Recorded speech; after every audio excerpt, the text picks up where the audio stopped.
Hello and happy Monday, everyone. I am excited today if you're someone who is not attracted to anyone typically. You're like, it's been years since I found someone attractive, or months, or everyone online I don't find interesting, or, all the guys who want to be with me, or all the people who want to be with me, I'm just not that into. I'm just not attracted to them. I hear this all the time from women, that they just can't find anyone that they can feel that spark with. And it's a huge problem, right? Because if you're watching this, you probably want to feel swept off your feet and that kind of yummy, tickly butterfly feeling. And you probably want to feel like a deep sense of attraction to people that you're dating, right? And it can feel really boring and really frustrating when time after time you go out on a date and there's no spark, or you go online and you scroll but you don't see anyone, or what's worse is when you're messaging someone or when you see someone, in the wild, and the people that you are attracted to just seem to have no interest whatsoever, right? Like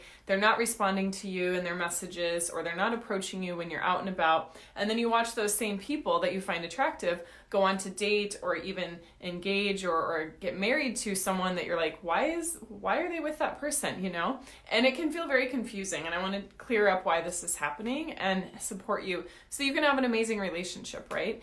And if you've gone through this, you're not alone. A lot of people go through this, but it is a big deal. It is a big problem because I don't want you to have to waste your time dating people you're not into, but I also don't want you to reject love that could actually be really, really good love for you.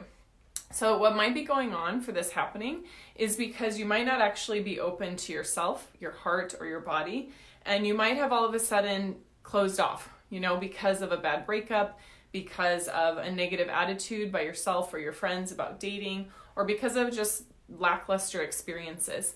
But this also can happen because of a childhood pattern that we're only interested in proving ourselves lovable. We're only interested in searching for, someone that we can prove that we're lovable to. So especially if you had a parent that was really critical, or a parent that wasn't home very often, or you have any sort of fear of abandonment, maybe you didn't grow up with both of your parents in your household, or there was a divorce, you might have this idea that you want to prove that you're lovable. And you might be really attracted to people who are not that attracted to you because you made a story when you were young that, well, if mom and dad aren't giving me the attention that I need or the love that I need, it's because there's something wrong with me. So let me spend my life proving that I am lovable and I am successful and I am awesome. And I'm laughing as I say this because I have some of these tendencies myself as well.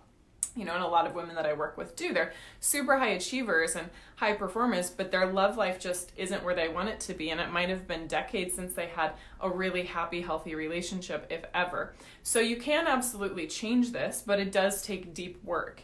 Imagine if you could feel like super attracted to the people that you meet, because let me tell you, it's not like all of a sudden the world just went ugly, right? Like there are tons of attractive people out there. I mean, haven't you ever been in a part of your life where you felt on top of the world and so luscious and so feminine and so loving, and it doesn't matter what it is, you think it's cute, right? Like I know I've experienced that. You're on an airplane and you hear a baby crying, and instead of thinking, oh my God, like how am I going to sleep for the rest of the flight? You think, oh, babies, or you're like in a park and you see a frog, and you, instead of thinking like, ew, you're like, oh, what a cute frog, or you see two like little boys roughhousing, and instead of being like, ugh, boys are so gross, you're like, oh, look at those brothers, they're so cute, right? So it's about the lens that we see the world. It's not about if something actually is or isn't attractive, because that changes based on your own perception.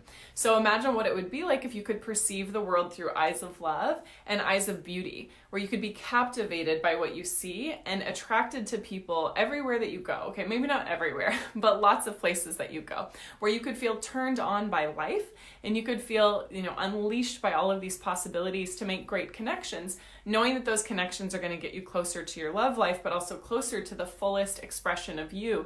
Creative partnerships and collaborations in business and nonprofit work, and there's so many ways that we connect as humans, and romance is a huge part of that. I think the most important part of that, because our choice of partner is so huge, but you never know where a connection is going to lead. But if you're turning away people, or just not feeling that enthused, or not finding anyone attractive, it just tells me that you have some deep healing work to do to integrate your head, your heart, and your body, and to be open to love, and also to let go of this habit of trying to prove yourself lovable to all of the wrong people. Now, every once in a while, you have a special connection with someone and you feel like you just can't let that go because it's really meaningful and you want to be patient and wait, or you want to, do your work while they're sorting out a situation. I totally get that. I'm not here to tell you who you should or you shouldn't be with, but I do want to help illuminate patterns that might keep you stuck or might keep you away from a love that could be really good. And there's a difference between someone who's like, just you're totally turned off by and almost repulsed by it. I don't like using that word, but and then someone who you just feel annoyed by, like, why does he like me so much? Or why is he so persistent? Or, oh, I'm feeling overwhelmed. Like a lot of women that I work with, they start dating someone amazing, and after a few dates, they might start to feel overwhelmed, or like they want to push him away, they want to emasculate him, and oftentimes it's just because they're literally not used to healthy love. It's like if you've been raised on McDonald's cheeseburgers and all of a sudden someone gives you like, kale, you're going to think, oh my God, that's disgusting, even though the kale is actually what you need. So I'm not saying that men are like vegetables, but I am saying that sometimes we don't actually know what's good for us because we've been seeing the world through these conditionings that we've created from our childhood or from our other relationships. So if you imagine what it would be like to actually feel turned on by life and find people attractive all the time and really meet someone that you totally click with and you have chemistry physically, emotionally, mentally, spiritually, even with your vision for your life and your career, like, whoosh, that's amazing. Like, that's the sort of partnership I live for, and so do the women that I work with. So I invite you, if this is something that you struggle with, if you struggle being attracted to the people who want you, and if you struggle being open to love and finding attraction in the world, then I would love to connect.